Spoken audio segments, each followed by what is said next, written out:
السلام عليكم ورحمة الله وبركاته. إن الحمد لله نحمده ونستعينه ونستغفره ونعوذ بالله من شرور أنفسنا ومن سيئات أعمالنا. من يهده الله فلا مضل له ومن يضلل فلا هادي له. أشهد أن لا إله إلا الله وحده لا شريك له وأشهد أن محمدا عبده ورسوله. أما بعد، فقد قال الله تعالى في القرآن الحكيم والفرقان المجيد: أعوذ بالله من الشيطان الرجيم. بسم الله الرحمن الرحيم. يا أيها الذين آمنوا اتقوا الله حق تقاته ولا تموتن إلا وأنتم مسلمون. يا أيها الذين آمنوا اتقوا الله وقولوا قولا سديدا يصلح لكم أعمالكم ويغفر لكم ذنوبكم ومن يطع الله ورسوله فقد فاز فوزا عظيما. رب اشرح لي صدري ويسر لي أمري واحلل عقدة من لساني يفقهوا قولي رب زدني علما. அளவற்ற அருளாளரும் நிகரில்லா பேரன்புடையவனும் ஆகிய இல்லாமல்ல அல்லாஹ்வின் திருப்பெயரால் ஆரம்பம் செய்கின்றேன். அந்த ஏக இறைவனின் சாந்தியும் சமாதானமும் எம்பெருமானார் நபிகள் நாயகம் ஸல்லல்லாஹு அலைஹி வஸல்லம் அவர்கள் மீதும், அவர்களை பின்பற்றி வாழ்ந்த உத்தம சத்திய சஹாபாக்கள் சஹாபிய பெண்களின் மீதும், குறிப்பாக அல்லாஹ்விடத்தில் 1000 மாதங்களுக்கான அந்த நன்மைகளை ஓரிரவில் பெற்றுவிட வேண்டும் என்ற அந்த ஆசையோடு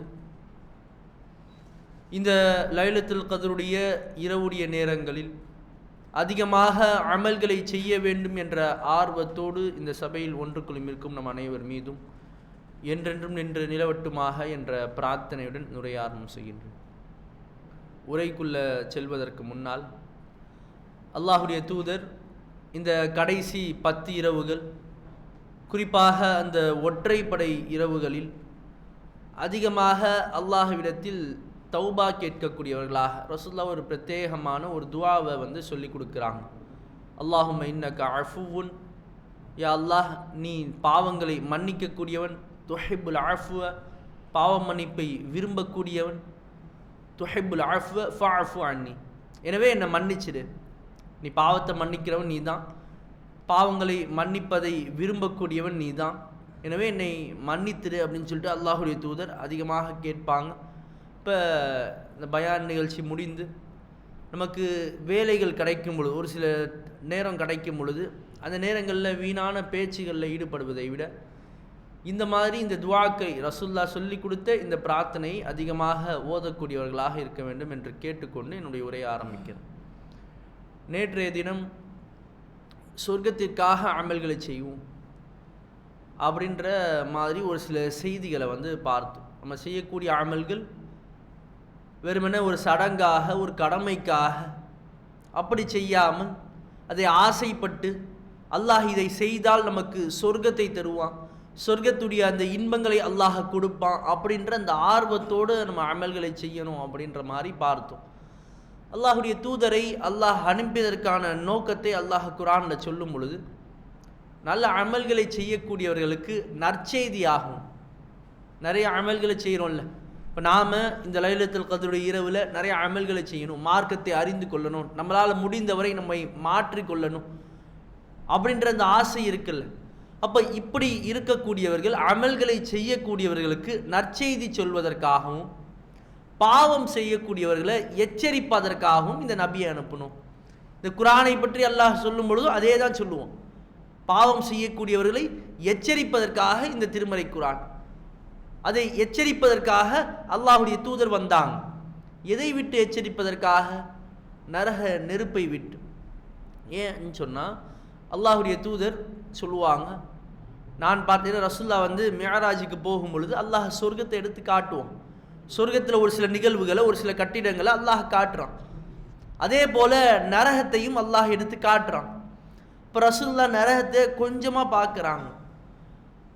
அப்படி பார்த்துட்டு அல்லாஹ்வுடைய தூதர் சொல்லுவாங்க, சஹாபாக்கள் கிட்ட அல்லாஹ்வுடைய தூதர் சொல்றாங்க, இமாம் புகாரி பதிவு செய்கிறாங்க, நான் பார்த்ததை நீங்க பார்த்தீங்க அப்படின்னா, அல்லாஹ் எனக்கு எதை எடுத்து காட்டினாலும் அந்த நரகத்தை நீங்க பார்த்தீங்க அப்படின்னா நீங்க ரொம்ப குறைவாக தான் வாழ்க்கையில சிரிப்பீங்க. உங்களுக்கு சிரிப்பே நீங்க மறந்து போயிடுவீங்க. வாழ்க்கையில ரொம்ப குறைவாக சிரிப்பீங்க, அதிகமாக அழக்கூடியவர்களாக ஆகிடுவீங்க. அந்த அளவுக்கு கடுமையானது அந்த நரகம். ரசூலா முழுமையாகலாம் நரகத்தை பார்க்கல, ஒரே ஒரு சீனை மட்டும் ரசூலா பார்க்கிறாங்க. அல்லாஹ் ஒரே ஒரு பகுதியை மட்டும் காட்டுறான். அப்போ அல்லாஹ்வுடைய தூதர் அதை பாற்று விட்டு சஹாபாக்கள் கிட்ட சொல்றாங்க, நீங்க ரொம்ப குறைவாக தான் சிரிப்பீங்க, நீங்க அதிகமாக அழுகுவீங்க அப்படின்னு சொல்லிட்டு அல்லாஹ்வுடைய தூதர் சொல்றாங்க. இந்த சஹாபாக்களும் அதை புரிந்து வச்சிருந்தாங்க. சஹாபாக்களுடைய வாழ்க்கை எடுத்துக்கிட்டோம் அப்படின்னா, உமர் ரலியல்லாஹு அன்ஹு எப்படிப்பட்ட ஒரு நபி தோழர். ரசூலுல்லாஹ் மிஅராஜ் பயணம் போறாங்கல்லங்க, அப்படி போகும் பொழுது ரசூலுல்லாவுக்கு சொர்க்கம் எடுத்து காட்டப்படுது. அந்த சொர்க்கத்தில் ஒரு மாளிகை, ஒரு வீட்டை பார்க்குறாங்க. அந்த வீட்டை பார்த்த உடனே ரசூலுல்லாஹ் ரொம்ப அழகான ஒரு வீடாக இருக்கு. அந்த வீட்டை பார்த்த உடனே ரசூலுல்லாவுக்கு ஆசை வருது. ஜிப்ரீல் அலைஹிஸ்ஸலாம் கிட்ட கேட்குறாங்க, இது யாருடைய வீடு? அப்போது ஜிப்ரீல் அலைஹிஸ்ஸலாம் சொல்லுவாங்க, ஹாதா ஷிஹாபுன் ஃபீல் குரைஷ், குரைஷை சார்ந்தவன், குரைஷி குலத்தை சார்ந்த ஒரு இளைஞருடைய வீடு அப்படின்னு சொல்லிட்டு ஜிப்ரீல் அலைஹிஸ்ஸலாம் பதில் சொல்லுவாங்க. இப்போ ரசூலுல்லாவுக்கு உடனே ஒரு ஆர்வம், நானும் குரைஷி குலத்தை சார்ந்தவன் தான், மாளிகை ரொம்ப அழகான மாளிகையாக இருக்குது, ரொம்ப சிறந்த ஒரு மாளிகையாக இருக்குது, நானும் குரைஷி குலத்தை சார்ந்தவன் தான், நானும் இளைஞனாக தான் இருக்கேன், என்னுடைய மாளிகையாக இருக்குமோ அப்படின்னு ரசூலுல்லாஹ் ஆசைப்பட்டு ஜிப்ரீல் அலைஹிஸ்ஸலாம் கிட்ட கேட்குறாங்க. நானும் குரைஷி குலத்தை சார்ந்தவன் தான், யாருடைய மாளிகை, குரைஷி குலத்தில் யாருடைய மாளிகை அப்படின்னு கேட்ட உடனே ஹத்தாபின் மகன் உமருடைய மாளிகை அப்படின்னு சொல்லி ரசூலுல்லாஹ் கிட்ட சொல்லப்படுது. அப்போ அல்லாஹ்வுடைய தூதர் அதை கேட்ட உடனே, சரி உமர் ரலியல்லாஹு அன்ஹுடைய மாளிகை அப்படின்னு ரசூலுல்லாஹ் தெரிஞ்சுக்கிட்டு, சரி அதுக்குள்ளேயாவது போய், மாளிகை ரொம்ப அழகாக இருக்குது, எனக்காக இருக்கணும்னு ஆசைப்பட்டோம், இப்போ நமக்குன்னு இல்லைன்னு தெரிஞ்ச உடனே ரசூலுல்லாஹ் சரி உள்ளே போய் பார்க்கலாம் அப்படின்னு ரசூலுல்லாஹ் ஆசைப்படுறாங்க. அப்படி ஆசைப்பட்டு அதற்கு முனையும் பொழுது ரசூலுல்லாஹ் யோசிக்கிறாங்க, உமர் ரலியல்லாஹு அன்ஹு நம்மளை கேட்டுட்டாங்கன்னு சொன்னா, ரசூலுல்லாஹ் எனக்கு முன்னாடி என்னுடைய பர்மிஷன் இல்லாமல், என்னுடைய அனுமதி இல்லாமல் நீங்கள் எப்படி என்னுடைய மாளிகைக்குள்ளே போவீங்க அப்படின்னு உமர் ரோஷப்பட்டுட்டாருன்னு சொன்னால், அதுக்காக ரசூலுல்லாஹ் போகாமல் தவிர்த்துக்கிறாங்க. உமர் ரலியல்லாஹு அன்ஹு கிட்ட அல்லாஹ்வுடைய தூதர் சொல்கிறாங்க, உமரே உன்னுடைய மாளிகையை நான் சொர்க்கத்தில் பார்த்தேன், அதுக்குள்ளே போகலான்னு நான் ஆசைப்பட்டேன், ஆனால் அதை போகாமல் நான் தவிர்த்துக்கிட்டேன்னு ரசூலுல்லாஹ் சொல்கிறாங்க. அப்போ ஃபபக்கா உமர் அழுதவராக அல்லாஹ்வுடைய தூதர்கிட்ட சொல்கிறாங்க, யா ரசூலுல்லாஹ் உங்ககிட்டயே நான் ரோஷப்பட போகிறேன், அல்லாஹ்வுடைய தூதர் அவருடைய மாளிகை சொர்க்கத்தில் இருக்குன்னு சொன்னாங்க. அபூபக்கர் ஃபில் ஜன்ன, உமர் ஃபில் ஜன்ன, உஸ்மான் ஃபில் ஜன்ன. ரசூலுல்லாஹ் அந்த 10 நபி தோழர்களுடைய அந்த பட்டியலை அடக்கும் பொழுது உமரும் சொர்க்கத்தில் இருப்பாருன்னு சொன்னாங்க. உமர் வந்தால் ஷைத்தான் இன்னொரு பாதையை தேர்ந்தெடுத்துக் கொள்றான், ஷைத்தான் விரண்டு ஓடுறான் அப்படின்னு ரசூலுல்லாஹ் சொன்னாங்க. உமர் ஒரு பாதையில் வந்தால் ஷைத்தான் இன்னொரு பாதையை தேர்ந்தெடுத்துக் கொள்றான், அந்த பாதையில் வரமாட்டாங்க அப்படின்னு சொல்லிட்டு அல்லாஹ்வுடைய தூதர் சொன்னாங்க. உமர் ஷஹீத் ஆவார், இதையும் அல்லாஹ்வுடைய தூதர் வாழ்நாளிலே சொன்னாங்க. இப்போ இவ்வளவு சிறந்த ஒரு பண்பு மிக்க உமர் ரலியல்லாஹு அன்ஹு அவங்களுடைய மரண தருவாயில் நரகத்தை பயப்படுறாங்க. எந்த அளவுக்கு பயப்படுறாங்கன்னா, உமர் ரலியல்லாஹு அன்ஹு அப்துல்லா இப்னு உமருடைய மடியில் படுத்திருக்காங்க, அந்த மரண தருவாயில் குத்தப்பட்டிருக்காங்க. உமர் ரலியல்லாஹு அன்ஹு ஷஹீத் தான் ஆக போகிறாங்க. கொஞ்சம் யோசிச்சு பாருங்க, உமர் ரலியல்லாஹு அன்ஹு தொழுகையில் நிற்கும் பொழுது, இமாமத் செய்யும் பொழுது பின்னாடி இருந்து ஒரு நெருப்பை வணங்கக்கூடியவன் உமர் ரலியல்லாஹு அன்ஹு சரம்வாரியாக குத்திடுறான் அந்த பிச்சுவால் கத்தியை வச்சு. அப்போ கீழே சரிகிறாங்க. உமர் ரலியல்லாஹு அன்ஹுக்கு தெரியும் அவங்க ஷஹீத் ஆகியிருக்காங்க. ஷஹீத் ஆகிறவங்களுக்கு அல்லாஹ் குர்ஆன்ல என்ன சொல்றான், அவர்களை மரணிச்சவங்கன்னு சொல்லாதீங்க, இறந்துட்டாங்கன்னு சொல்லாதீங்க, அவர்கள் அல்லாஹ்விடத்தில் சொர்க்கத்தில் உயிரோடு இருப்பாங்க அப்படின்னு நல்லா பேசுவான். ரசூல் அதுக்கு விளக்கம் சொல்லுவாங்க, அவர்களை பச்சை நிற பறவை வடிவத்தில் அல்லாஹ் சொர்க்கத்தில் அரிசிக்கு கீழே அந்த மரத்தை சுற்றி அந்த கனிகளை சாப்பிடக்கூடியவர்களாக அல்லாஹ் ஆக்குவான். கபர் வாழ்க்கை கிடையாது. உமர் ரலியல்லாஹு அன்ஹுக்கு எல்லாம் தெரியுமா தெரியாதா? நமக்கு தெரியுதுன்னா உமர் ரலியல்லாஹு அன்ஹுக்கு தெரியுமா தெரியாதா? இந்த ஹதீஸ்கள்லாம் தெரியாமையே வாழ்ந்தாங்க, எல்லாம் தெரியும். ஆனால் அந்த மரண படுக்கையில் எல்லாம் தெரிந்தும் எல்லாமே உண்மைதான், ரசூலுல்லாஹ் சொன்னது. ஏதாவது மாற்று கருத்து இருக்க முடியுமா? வமா யந்திகு அனில் ஹவா, நபி இவர் உமரை எனக்கு பிடிக்கும், உமர் எனக்கு பக்கபலமாக இருக்காரு, அதற்காக ரசூலுல்லாஹ் சொல்ல மாட்டார். அல்லாஹ் குர்ஆன்ல சொல்றான், மனோயிச்சையின்படி நபி பேச மாட்டார். இன் ஹுவ இல்லா வஹய்யு யூஹா. இந்த முஹம்மது நபி ஒரு விஷயத்தை சொன்னார்னா அது அல்லாஹ் சொன்ன வஹி செய்தி. அப்ப முஹம்மது நபி உமர் ஃபில் ஜன்னத், உமர் சொர்க்கத்தில் இருப்பார், உமருடைய மாளிகை சொர்க்கத்தில் பார்த்து உமரை பார்த்து ஷைத்தான் என்று ஓடுறான், உமர் உயிர் தியாகி அப்படின்னு ரசூலுல்லாஹ் சொன்னாங்கன்னா உமர் ரலியல்லாஹு அல்லாஹ்வுடைய தூதருடைய வார்த்தை கிடையாது, அல்லாஹ்வுடைய வார்த்தை. அல்லாஹ் சொல்றான் உமர் சொர்க்கத்தில் இருப்பாருன்னு சொல்லி. இது உமர் ரலியல்லாஹு அன்ஹுக்கும் தெரியும். ஆனா அவருடைய மரண படுக்கையில இருக்கும் பொழுது உமர் ரலியல்லாஹு அன்ஹு அழ ஆரம்பிக்கிறாங்க. உமர் ரலியல்லாஹு அன்ஹை பார்த்து மக்கள் வராங்க உமர் ரலியல்லாஹு அன்ஹை பார்ப்பதற்காக. அப்ப மக்கள் எல்லாம் சொல்றாங்க, நீங்க அல்லாஹ்வுடைய தூதரோடு இருந்தீங்க. ரசூலுல்லாஹ் எப்ப பேசும் பொழுதும் நானும் அபூபக்கரும் உமரும் இங்க போகணும், நானும் அபூபக்கரும் உமரும் பள்ளிவாசல் அமர்ந்தோம், இப்படி ரசூலுல்லாஹ் தன்னோட இணைத்து உங்களை பேசுவாங்க. அல்லாஹ்வுடைய தூதர் உங்களை உயிர் தியாகி, உங்களை சொர்க்கத்தில் உங்களுடைய மாளிகையை பார்த்தேன்னு சொன்னாங்க, உங்களை சொர்க்கவாசின்னு சொன்னாங்க. அப்ப நீங்க அமைதியாக இருங்க, உங்களுக்கு அல்லாஹ் சொர்க்கத்தை கொடுப்பான் அப்படின்னு ஆறுதலை சொல்றாங்க உமர் ரலியல்லாஹு அன்ஹு. உமர் ரலியல்லாஹு அன்ஹு அதை கேட்ட உடனே அழுக ஆரம்பிக்கிறாங்க. பயங்கரமான ஒரு அழுக. தன்னுடைய மகன் கிட்ட சொல்றாங்க, மடியில படுத்துட்டு இருக்காங்கல்ல, மகன் கிட்ட சொல்றாங்க, என்னுடைய முகத்தை பூமியில ஆக்குங்க, தரையில எடுத்து வைங்க. மகன் சொல்லுவாரு, தந்தையே உமர், ஏன் தரையில வைக்க சொல்றீங்க? என் மடியில இருக்கட்டும், இல்ல வேற ஏதாவது தலையணை ஏதாவது வைக்கவா, அதுல படுத்துக்கிறீங்களா? உமர் ரலியல்லாஹு அன்ஹு அந்த அரபுகள் பேசக்கூடிய அந்த விதத்துல, உன்னுடைய தாய் உன்னை இலை கட்டும், என்னுடைய பூமியை நான் தலையை ஆக்குன்னு சொன்னா தரையில ஆக்கு அப்படின்னு சொல்லிட்டு உமர் ரலியல்லாஹு அன்ஹு சொல்லுவாங்க. அப்போ அந்த மகன் என்ன பண்றாரு, அப்துல்லா இப்னு உமர் அவங்களுடைய முகத்தை கீழே படுக்க வைக்கிறாங்க. அந்த ஹதீஸ்ல வரும், உமர் ரலியல்லாஹு அன்ஹு அழுகுவாங்களாம். அழுது அந்த மணல் முழுக்க, அந்த தரையில அந்த மணல் முழுக்க ஈரமாகிவிடும். உமர் ரலியல்லாஹு அன்ஹு அழுதவர்களாக சொல்லுவாங்களாம், யா அல்லாஹ், இன்றைக்கு நீ எனக்கு இரக்கம் காட்டலன்னு சொன்னான்.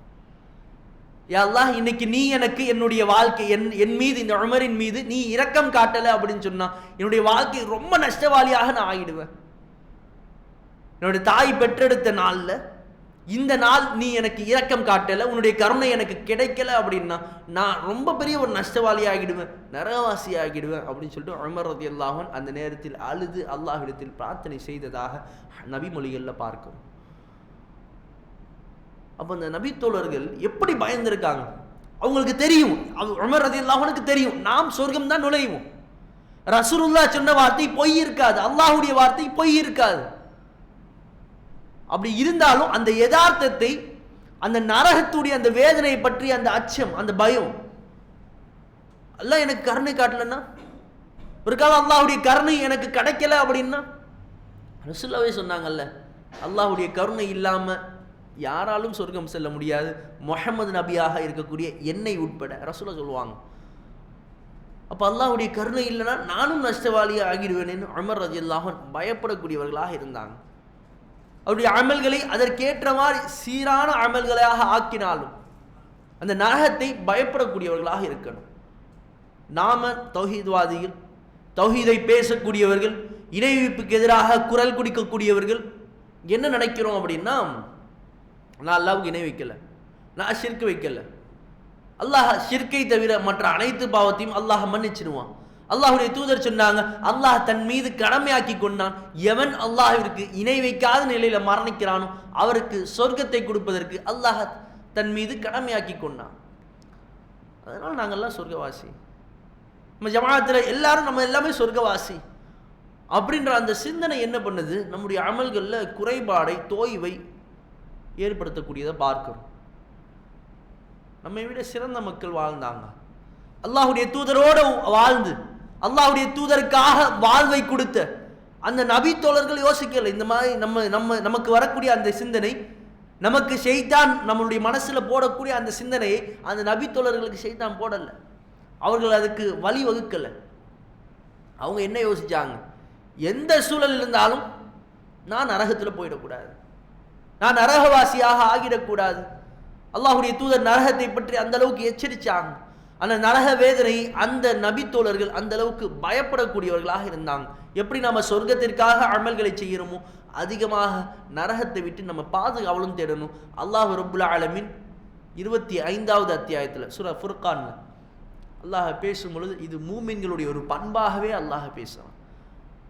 முஃமின்கள் அல்லாஹ்வை தொழுவாங்க, அல்லாஹ்வுக்கு சஜ்ஜா செய்வாங்க, பாவ மன்னிப்பு கேட்பாங்க, எல்லாம் ஒரு பக்கம் இருந்தாலும் இந்த நரக வேதனையிலிருந்து அல்லாஹ்விடத்தில் அதிகமாக பாதுகாவல் தேடுவாங்க. முஃமின்களுடைய ஒரு பண்பாக அல்லாஹ் சொல்றான். நரக வேதனை விட்டு பாதுகாவல் தேடணும்னா அந்த நரகத்தை பயப்படணும். அல்லாஹ் என்ன நரகத்தில் போட்டான என்னோட நிலைமை என்ன ஆகும் அப்படின்னு யோசிக்கக்கூடியவர்களாக இருக்கணும். இப்போ நாம் யோசிக்கிறோமா? நாம் இந்த வாழ்க்கையில் கஷ்டப்படக்கூடாது, இந்த உலக வாழ்க்கையில் நாம் சிறந்த ஒரு வாழ்க்கையை அமைத்து கொள்ளணும், இந்த உலக வாழ்க்கையில் நான் சந்தோஷமாக வாழணும், நான் என்னுடைய செல்வத்தை பெருக்கிக் கொள்ளணும், என்னுடைய மகனுக்கு நான் சரியான முறையில் செல்வத்தை சேகரித்து கொடுக்கணும், அவனை ஒரு பெரிய ஆளாக ஆக்கணும், அவனுடைய வாழ்க்கையை சீரமைத்து கொடுக்கணும் அப்படின்னு சிந்திக்கக்கூடிய நாம நாளை மறுமைக்காக நான் நரகில் செல்லக்கூடாது, நான் நரகத்தில் அந்த மாதிரி கஷ்டப்படுத்தக்கூடாது, இந்த உலகத்தில் கஷ்டப்பட்டுறக்கூடாதுன்னு அதிகமாக யோசிக்கிறோம். நம்முடைய மூளையை அதிகமாக செலவு செய்கிறோம், நாம் அதற்காக அதிகமாக உழைக்கிறோம். நாளை மறுமை நாளில் கஷ்டப்பட்டுறக்கூடாது.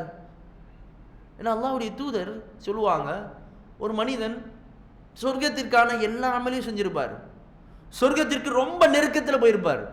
இந்த ஹதீஸை நல்லா கவனிக்கணும். இமாம் புகாரி பதிவு செய்கிறாங்க. ஒரு சாதாரணமான ஹதீஸ் கிடையாது. சொர்க்கத்துக்கு ரொம்ப பக்கத்தில் போயிடுறாரு, நிறைய அமல்களை செஞ்சிருக்கார். ஒரு சின்ன வார்த்தை அவர் அறிந்தோ அறியாமலோ ஒரு சில வார்த்தைகளை பேசுகிறாரு. அந்த வார்த்தை கரிஹல்லா, அல்லாஹ் வெறுக்கக்கூடிய வார்த்தையாக, அல்லாஹ் அந்த வார்த்தையை பிடிக்காதவனாக அந்த வார்த்தை இருக்கு. அந்த ஒரு காரணத்துக்காக அல்லாஹ் அவரை நரகத்தில் தள்ளுறான். அல்லாஹ் பாதுகாக்கும். யோசிச்சு பாருங்களேன், நாம பேசக்கூடிய வார்த்தைகள், நாம பிற நபர்களிடத்தில், அல்லாஹ்வுடைய தூதர் சொன்னாங்க, ஒரு பெண்மணி அதிகமாக அமலை செய்யக்கூடிய, நல்ல அமலை செய்வாங்க, தொழுவாங்க, நோன்பு வைப்பாங்க, எல்லா நன்மையும் செய்வாங்க. ஒரு பூனையை கட்டி வச்சு, கேள்விப்பட்ட ஹதீஸ் தான், ஒரு பூனையை கட்டி வச்சுறாங்க, உணவு கொடுக்கல, தண்ணி கொடுக்கல, அந்த பூனையை இறந்துடுது. அந்த பூனை இதற்காக அல்லாஹ் அவரை நரகில் தள்ளுறான். எல்லா அமலையும் செஞ்சாங்க, நல்ல சிறந்த ஒரு பெண்மணியாக வாழ்ந்தாங்க. ஒரே தவறு, ஒரு பூனையை சித்திரவு செஞ்சாங்க, ஒரு பூனைக்கு அதனுடைய உரிமையை பறித்தார்கள். கொஞ்சம் யோசிச்சு பாருங்க, நாம செய்யக்கூடிய அமல்களை ஒரு பூனைக்கே அவங்களுடைய, ஒரு பூனைன்னு சொன்னா அந்த ஹதீஸ்ல நமக்கு என்ன விளங்குது? ஒரு பூனையை நோகடிப்பதையே, ஒரு பூனையை சித்திரவு செய்வது, அதனுடைய உரிமையை பறிப்பதையே அல்லாஹ் கடுமையாக தண்டிக்கிறான் அப்படின்னு சொன்னா, இன்னைக்கு பல மக்களை பார்க்கிறோம், பல முஸ்லிம்களை பார்க்கிறோம், பல பிற தன்னுடைய சகோதரனின் உரிமையை பறிக்கக்கூடிய சூழலை பார்க்கிறோமா இல்லையா?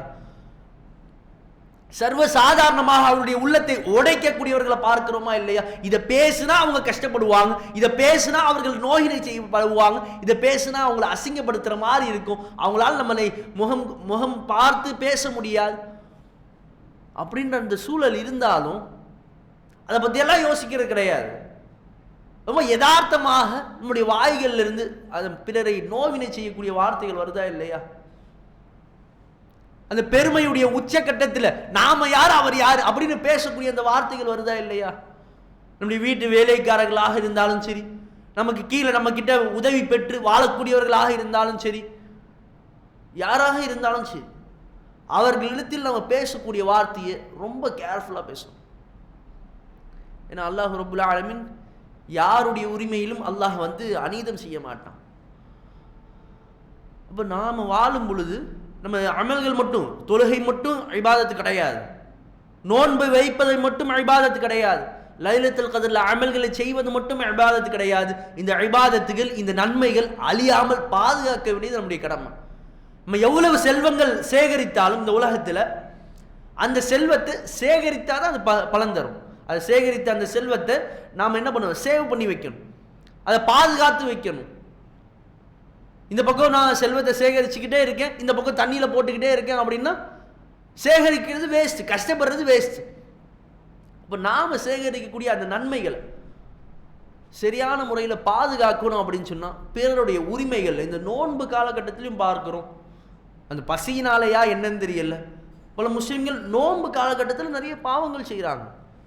பாவங்கள்னா தொழாமல் இருப்பது அது சொல்லலை, நோன்பு வைக்காம நோன்பை முறிப்பது அப்படி சொல்லலை.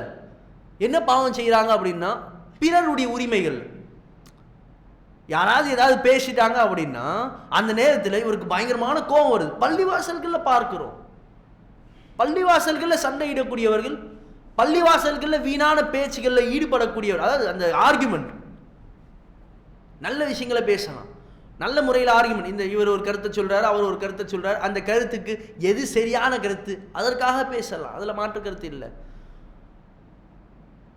அவரை தாக்கணும், அவர் பேசுறது சரியில்லை அப்படி நாம நிரூபிக்கணும், நான் தான் உயர்ந்தவன் அப்படின்றதுக்காக பேசணும், இப்படி பார்க்கணும். பல வேளைகளில் நம்முடைய பகுதிகளெல்லாம் நோன்பு காலகட்டத்தில் முஸ்லீம் இளைஞர்கள் அந்த ரேஸ் எல்லாம் போவாங்க. பல ஆக்சிடென்ட் நடந்திருக்கு, பல பிரச்சனைகள் ஏற்பட்டிருக்கு, பல கொலைகள் நடந்திருக்கு. நோன்பு காலகட்டத்தில் முஸ்லீம் செய்வாங்க. அதற்காகவே பல பகுதிகளில் போலீஸை நிப்பாட்டி வச்சிருக்காங்க. யார் வந்தாலும் சரி சும்மா நிறுத்தி என்னன்னு கேட்டுட்டு அனுப்புங்க அப்படின்ற மாதிரி நிப்பாட்டி வச்சிருக்காங்க. அவங்களுக்கு தெரியும், இருந்தாலும் சும்மா கேட்டுட்டு அனுப்புங்க அப்படின்ற மாதிரி நிப்பாட்டி வச்சிருக்காங்க. இப்போ நாம் செய்யக்கூடிய அமல்கள், நாம் பிறருக்கு செய்யக்கூடிய அந்த தீமைகள், அதை பற்றி யோசிக்கணும். இந்த நோன்பு காலகட்டத்தில் அல்லாஹ் ஒரு பயிற்சியை நமக்கு கொடுக்குறான். நம்முடைய உடல் அல்லாஹுக்கு மறுக்கணும்னு சொல்லும் பொழுது கூட நாம் அந்த நேரத்தில் அல்லாஹுக்கு மாறு செய்யக்கூடாது, நம்மளுடைய உடலை கட்டுப்படுத்துகிறோம். யோசிச்சு பாருங்க, நோன்பு காலகட்டத்தில் நம்ம பசியோடு இருக்கும் பொழுது ஒரு கட்டத்தில் என்னதான் சஹருக்கு சாப்பிட்டாலும், என்னதான் என்ன பிடிக்குமோ, எவ்வளவு தான் தொண்டை நிறைய கூட சாப்பிட்டாலும், அந்த மதியம் டைம், அந்த சாப்பிட்ற டைம், அந்த உணவு டைம் வந்துடுச்சு, அப்படி கொஞ்சம் கடந்து போச்சு அப்படின்னா வயிறுலேருந்து ஒரு சத்தம், பசிக்குது ஏதோ போடுங்க உள்ள அப்படின்னு வயிறு கேட்கும். தொண்டை அப்படியே தாகமாக வெயிலில் சுற்றிட்டு இருப்பாங்க. என்னப்பா எப்பயும் தண்ணி குடிப்பேன், ஜூஸ் அடிப்பேன், இப்போ என்னப்பா அப்படின்னு சொல்லிட்டு தொண்டை கேட்கும். அந்த தாகம் நம்மளுடைய உடல் கேட்குது. அல்லாஹ் சொல்லியிருக்கான், ரமதானுடைய பகல் பொதுல நீங்கள் சாப்பிடக்கூடாது, அல்லாஹ் தடை செஞ்சுருக்கான். நம்முடைய உடல் கேட்கும், நீங்கள் சாப்பிடுங்க, நீங்கள் ஏதாவது குடியுங்க, நம்முடைய உடல் சொல்லும் நம்மக்கிட்ட. நாம் அந்த நேரத்தில் என்ன பண்ணுவோம்? அல்லாஹ் தடை செஞ்சுருக்கான், அதற்காக நான் தடை செஞ்சேன். அல்லாஹ் தடை செஞ்சதுனால நம்முடைய உடல் கேட்குது. ஆனால் நாம் என்ன செய்வோம்? அல்லாஹ்விற்காக அதை விடக்கூடியவர்களாக, அந்த பசியை அடக்கக்கூடியவர்களாக இருப்போமா இல்லையா? அப்போ நமக்கு தோன்றினால், அல்லாஹ் ஒரு பயிற்சி, இயற்கையாகவே நமக்கு ஒரு பயிற்சியை அல்லாஹ் கொடுக்குறான். உங்களுக்கு தோன்றினாலும், உங்களுடைய உள்ளத்தில் தோன்றினாலும், உங்களுடைய உடல் சொன்னாலும், உங்களால் நீங்கள் நினைத்தால், நாம் நினைத்தால் நம்மால் நம்மை கட்டுப்படுத்த முடியும். நிறைய பேர் அந்த கோபத்தின் உச்சத்தில் என்ன சொல்கிறாங்க? கோபம் வந்துச்சுன்னா அது ஒரு பெருமையாக பேசுகிறாங்க. கோபம் வந்துச்சுன்னா நான் என்ன செய்யறேன்னு தெரியாது, என்னை கட்டுப்படுத்த முடியாது, யார் எதிரில் இருக்கான்னு பார்க்க மாட்டேன் அப்படின்னு பேசக்கூடியவர்களுக்கு அல்லாஹ் இந்த நோன்பின் மூலமாக ஒரு பாடம் நடத்துகிறான். நீங்கள் என்னதான் நினைச்சாலும், உங்களுடைய உடல் என்னதான் உங்களை தூண்டினாலும், என்னதான் ஹார்மோன்கள் உங்களை தூண்டினாலும், நீங்கள் நினைச்சா அதை கட்டுப்படுத்த முடியும் அப்படின்னு அல்லாஹ் நமக்கு பாடம் நடத்தக்கூடியதை பார்க்கிறோம். சஹாபாக்கள் சொர்க்கத்திற்காக, அந்த நரகத்தை விட்டு அஞ்சக்கூடியவர்களாக, அந்த சொர்க்கத்திற்காக அமல்களை செய்வாங்க. எப்படின்னா அந்த தியாகங்கள், அவங்களுடைய தியாகங்களெல்லாம் பார்க்கும் பொழுது, மூசா நபியுடைய அந்த கூட்டம், அந்த மூசா நபி ஃபிரௌன்கிட்ட பேசும் பொழுது, அந்த சூனியக்காரர்கள் கூட்டம் இருக்குல்ல, மூசா நபிக்கு எதிராக சூனியம் செய்கிறோம், நாங்களும் சூனியம் செய்வோம் அப்படின்னு சொல்லிட்டு வராங்க. அவங்களும் அந்த பாம்பு மாதிரி அவங்களுடைய கயிறுகளை போடுறாங்க, அது பாம்பு மாதிரி தோற்றம் அழைக்குது. மூசா நபி தன்னுடைய அந்த கைத்தடியை போடுறாங்க, அதுவும் பாம்பு போன்ற ஒரு தோற்றத்தை, அது பாம்பாகவே மாறிடுது. அல்லாஹ் குர்ஆன்ல அப்படி தான் சொல்லுவோம். அவங்க போட்ட அந்த கயிறுகள் பாம்பு போன்ற ஒரு தோற்றத்தை அளிக்குது. இவர் போடக்கூடிய கைத்தடி பாம்பாக மாறி அதை விழுங்கியது அப்படின்னு சொல்லிட்டு அல்லாஹ் குர்ஆன்ல பேசுவோம். சரி, அந்த சூனியக்காரர்கள் அப்போ தான் இஸ்லாத்துக்குள்ளே வராங்க. அந்த கண்ணு முன்னாடி அந்த அத்தாட்சியை பார்த்த உடனேயே அவர்கள் பார்க்குறாங்க. ஏன்னா அவங்களுக்கு தெரியும் ஒரு தோற்றம் அளிப்பது எப்படி இருக்குது, உண்மையாக மாறுவது எப்படி இருக்குன்னு அவங்களுக்கு தெரியும். தோற்றம் அளிக்குதுன்னா பார்க்கும்போது அந்த பாம்பு மாதிரி நெளியுது. இந்த கைத்தடி உண்மையாக பாம்பாக மாறி அது அனைத்தையும் விழுங்கிடுது. அவர்கள் பார்க்கிறாங்க, இது கண் வித்த கிடையாது, கண்கட்டி வித்த கிடையாது, அது தோற்றமெல்லாம் அழிக்கல, உண்மையாக பாம்பாக மாறிடுச்சு. அப்போ மூசா சொல்றது உண்மைதான், இது மனிதனால செய்ய முடியாது அப்படின்னு அவர்கள் விளங்கி அப்போ இஸ்லாத்துக்குள்ளே வராங்க. அப்போ அல்லாஹ்வை ஏற்கக்கூடியவர்களாக ஆகிறாங்க. அப்படி ஏற்ற உடனே ஃபிரௌன் சொல்கிறான், அந்த நேரத்தில் என்னுடைய அந்த பர்மிஷன் இல்லாமல், அனுமதி இல்லாமல் நீங்கள் எப்படி இஸ்லாத்தை ஏற்றுக்குவீங்க? எப்படி மூசாவுடைய இறைவனை நீங்கள் ஏற்றுக்குவீங்க?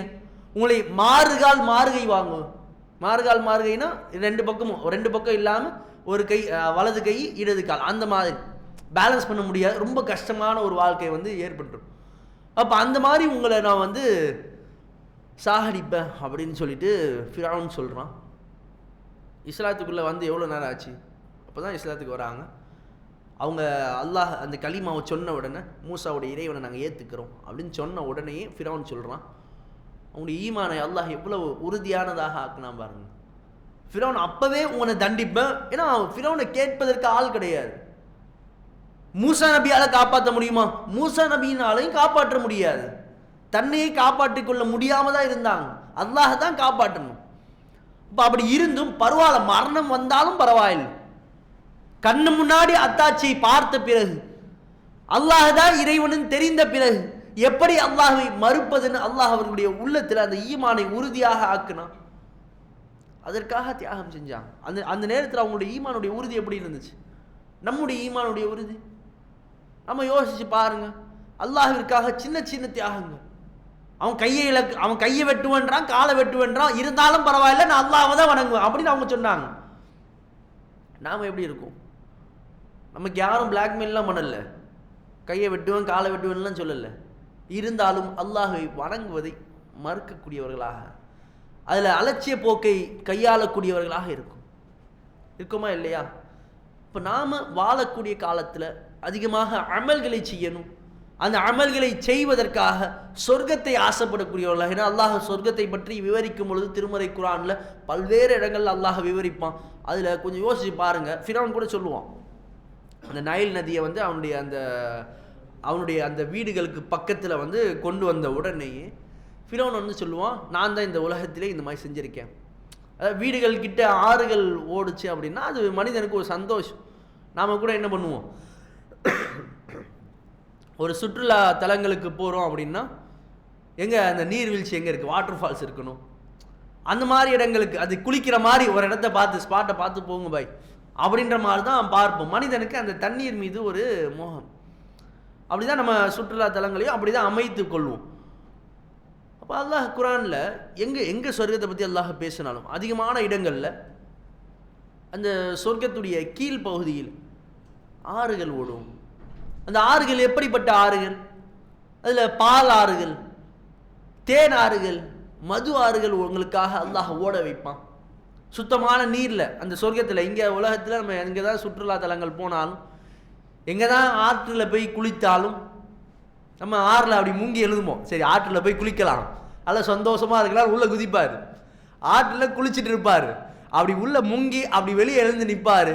பக்கத்தில் பார்த்தா யாரோ எருமையை குளிப்பாட்டிட்டு இருப்பான், இந்த பக்கத்தில் பார்த்தா இன்னொரு எருமை குளிச்சுட்டு இருக்கும். அப்போது அப்படி தான் இருக்கும். ஆமாம், அதான் யதார்த்தம்.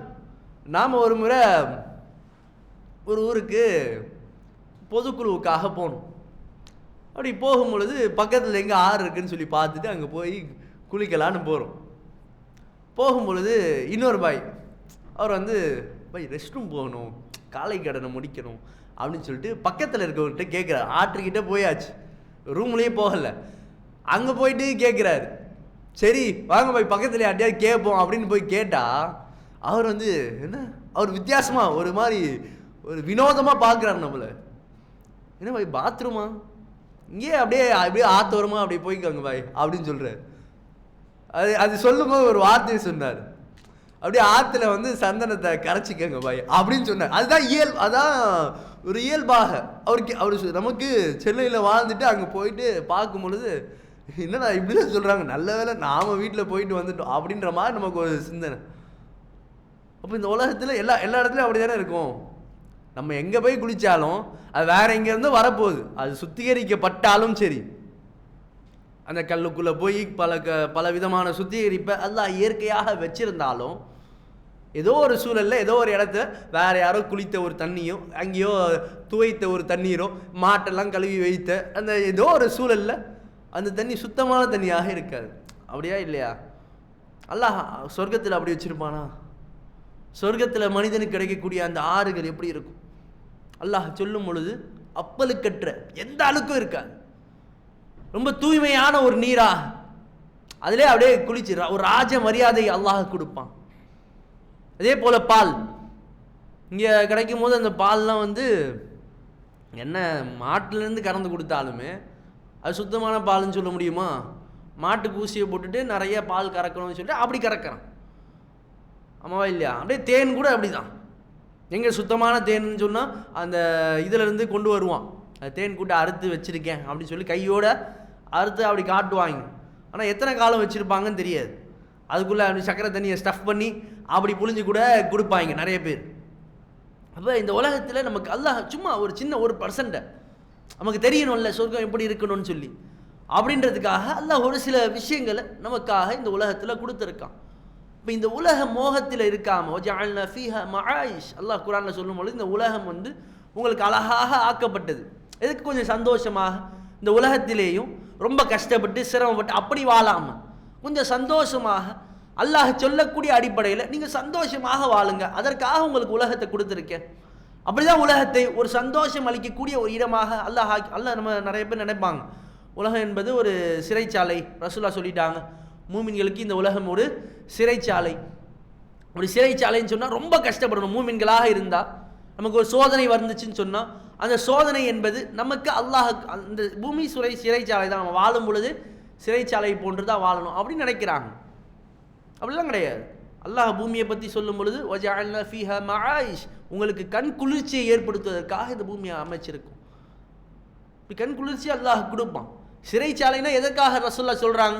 சிறைச்சாலையில் நினச்சதெல்லாம் சாப்பிட முடியாது, நினச்சதெல்லாம் அணிய முடியாது, நினச்ச ஆடையும் உடுக்க முடியாது, நினச்சதெல்லாம் சாப்பிட முடியாது, நினச்சதெல்லாம் குடிக்க முடியாது.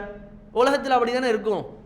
ஒருத்தர் பாய் நாங்கள் சொர்க்க சோலை மாதிரி வாழ போகிறோம், கொஞ்சம் அப்படியே ட்ரிங்க்ஸ் எடுத்துகிட்டு வாங்க அப்படின்னு சொன்னால், சரக்கு எடுத்துகிட்டு வாங்க அப்படின்னா குடிக்க முடியுமா? அல்லாஹ் தடை செஞ்சுருக்கான். நினச்சதெல்லாம் சாப்பிட முடியாது. அல்லாஹ் இதெல்லாம் சாப்பிட்லாம்பா அப்படின்னு அல்லாஹ் சொல்லியிருப்பான். இதெல்லாம் அவங்க சாப்பிட்றாங்களே, அவங்க சாப்பிடுவாங்க, அவர்களுக்கு இந்த உலகம் ஒரு சொர்க்கச்சோல். அவன் நினச்சதெல்லாம் செய்வான். அந்த ஹதீஸுக்கு அதுதான் அர்த்தம். அல்லாஹ் அவங்கள சோதிச்சுக்கிட்டே இருப்பான், அல்லாஹ் அவங்களுக்கு கஷ்டத்தை கொடுத்துக்கிட்டே இருப்பான் அப்படின்றது அந்த ஹதீஸுக்கு அர்த்தம் கிடையாது. அவன் நினச்சதெல்லாம் செய்ய முடியும், நீங்கள் நினச்சதெல்லாம் செய்ய முடியாது. அது கொஞ்சம் நீங்கள் தவிர்த்து கொள்ளணும். அல்லாஹ் உங்களுக்கு உடலுக்கு கேடா, அது அல்லாஹ் தடை செய்வான். நீங்கள் நினச்சதெல்லாம் சாப்பிட முடியாது, உங்களுக்கு கேடு தரக்கூடிய விஷயங்கள் எல்லாம் எதையும் சாப்பிட முடியாது. அல்லாஹ்வுடைய பெயர் இல்லாமல் சொல்லாமல் அறுக்கப்பட்ட உணவுகளை சாப்பிட முடியாது. இப்படி அல்லாஹ் ரப்புல் ஆலமீன் ஒரு சில தடைகளை விதிச்சிருப்பான். அதற்காக இந்த சிறைச்சாலைன்னு அல்லாஹ் ரப்புல் ஆலமீன் சொல்கிறான். ஆனால் நாளை மறுமை நாளில் இங்கே கொஞ்சம் அட்ஜஸ்ட் பண்ணி வாழ்ந்தா, இங்கே கொஞ்சம் கட்டுப்படுத்தி கொண்டு வாழ்ந்தா, நாளை மறுமை நாளில் அல்லாஹ் ரப்புல் ஆலமீன் அந்த சொர்க்கத்தை கொடுத்த பிறகு அந்த சொர்க்கத்தில் நினைத்ததெல்லாம் சாப்பிடலாம். அங்கே மது ஆறுகளை அல்லாஹ் ஓட வைப்பான். அந்த மது ஆறுகள் அந்த மதுவை அருந்தக்கூடியவர்களுக்கு அது போதை கொடுக்கக்கூடியதாக இருக்காது, தலைவலியை ஏற்படுத்தக்கூடியதாக இருக்காது, அவருக்கு சந்தோஷத்தை மட்டும்தான் கொடுக்கும். அது இல்லாமல் அவரை சுற்றி அவருடைய கட்டில்களை சுற்றி இளைஞர்கள், அப்படி அது சின்ன பிள்ளைங்க சிறுவர்கள், அவர்களை வந்து அல்லாஹ் ஏற்படுத்தியிருப்பான். நம்ம என்னதான் சொர்க்கத்துக்குள்ளேயே போனாலும் எடுத்து சாப்பிடணும்ல. இங்கே ஒரு இன்பத்தை அனுபவிக்கணும் அப்படின்னா ஒரு சிலர் சுற்றுலா தலங்களுக்கு போனாலும் அங்கே போய் குளிக்கும் பொழுது இல்லை போய் அந்த சுற்றி பார்க்கும் பொழுது அதில் ஒரு சந்தோஷம் இருக்க தான் செய்யும். இருந்தாலும் எழுந்து போகணும்ல. காலையில் எழுந்துக்க மாட்டார், நைட்டு போய் படுப்பார், காலையில் இன்னும் கொஞ்சம் நேரம் போகட்டும் பை, கொஞ்சம் டைம் ஆகட்டும் பை அப்படின்னு சொல்லிட்டு அந்த நேரத்தில் சுற்றணும்னு ஆசை இருந்தாலும் அதுக்காக பொருளாதாரத்தை செலவு செஞ்சுட்டு போனாலும் அந்த சோம்பேறித்தனம். பக்கத்தில் ஏதோ மொபைல் ஃபோன் இருக்கும், அவன் பிள்ளைகிட்ட அந்த ஃபோனை ஏறா, தண்ணி குடிக்கணும், அந்த ஃபோனை எடுத்து அந்த தண்ணி எடுத்துகிட்டு வாங்க, சாப்பாடு சாப்பிடணும், இவர் உட்காந்துப்பார், மனைவி வச்சாதான் சாப்பிட. நிறைய பேர் இருக்காங்க. நிறைய நம்ம மாணவி கூட இப்போ ரீசெண்டாக ஒரு நேற்றைக்கு முன்றைய தினம் என்ன அப்படின்னா கிளாஸ் எடுத்துகிட்டு இருக்கேன், அவங்க அம்மா வந்து ஃபோன் பண்ணுறாங்க. ஃபோன் பண்ண உடனே கொடுத்துட்டேன் அந்த பிள்ளைகிட்ட. அவங்க வந்து சார் இந்த மாதிரி கிளம்பணும் அப்படின்னு சொன்னாங்க. ஏம்மா என்ன ஆச்சு, எக்ஸாம் டைமில் என்ன இவ்வளோ சீக்கிரம் வீட்டுக்கு போகிறேன் அப்படின்னா, இல்லை யாரும் வீட்டில் இல்லை, வாப்பா வீட்டுக்கு வருவாங்க, அவங்களுக்கு சாப்பாடு வைக்க ஆள் இல்லை. வாப்பா வீட்டுக்கு சாப்பாடு வைக்க ஆள் இல்லைன்னா அவரே போட்டு சாப்பிட்டுக்க இல்லை, அவர் போட்டு சாப்பிட்டுக்க மாட்டார், நாங்கள் போய் வச்சா தான் சாப்பிடுவார். அப்படியெல்லாம் இருக்காங்க. அப்போ அல்லாஹ் என்ன பண்ணுறான்? அல்லாஹ்வுக்கு தெரியும்ல மனிதனுடைய இயல்பு. அல்லாஹ் மனிதனை படைச்சவன், அவனுக்கு தெரியாதா மனிதனுடைய இயல்பு? அல்லாஹ் என்ன பண்ணுறான்? சிறுவர்களை வச்சுருப்பான், ரொம்ப வேகமாக நமக்காக வேலை செய்வாங்க. நம்ம என்ன கேட்டாலும் உடனடியாக அதை கொண்டு வந்து கொடுப்பாங்க. நமக்கு மன அமைதியை, மன குளிர்ச்சியை ஏற்படுத்துவதற்காக அல்லாஹ் எல்லா விஷயத்தையும் அந்த சொர்க்கத்தில் அல்லாஹ் ஏற்படுத்தியிருப்பான். நம்ம என்ன கேட்டாலும் சரி அதை முகம் சுளிக்காமல் அந்த சந்தோஷமாக கொடுக்கக்கூடியவர்களை அல்லாஹ் ஏற்படுத்தியிருப்பான். அதே மாதிரி அந்த ஹூருல் ஐன்கள் சொர்க்கத்துக்குள்ளே அந்த மனிதன் போன உடனே சொர்க்கத்துக்குள்ளே போகும் பொழுதே 2 ஹூருல் ஐன்களை அல்லாஹ் வந்து அந்த சொர்க்கவாசிக்கு கொடுப்பான். எல்லா சொர்க்கவாசிகளுக்கும் அந்த 2 நபர்கள் அவர்களை அல்லாஹ் சொல்லி கொடுத்த மாதிரி அவர்களை வரவேற்பாங்க. அல்லாஹ் உங்களை எனக்கு கொடுத்த அல்லாஹ்விற்கே எல்லா புகழும், உங்களை போன்ற ஒரு சிறந்த ஒரு மனிதரை எனக்கு சொந்தமாக்கிய அல்லாஹுக்கே எல்லா புகழும் அப்படின்னு சொல்லிட்டு அவர்கள் வந்து பேசுவாங்க நம்மக்கிட்ட. யோசிச்சு பாருங்களேன், நம்மளை மாதிரி அப்படின்ற போது அந்த நேரத்தில் ரொம்ப சந்தோஷம் அடைவார். அவர்கள் நம்மளுடைய அழகை பற்றி நம்மளை பற்றி புகழக்கூடியவர்களாக இருப்பாங்க. நம்முடைய மனம் ஒத்து போகிற மாதிரி, எந்த விதத்திலையும் சண்டை போடாதவர்களாக, எந்த பிரச்சனையும் அந்த மாதிரி இருக்கும்.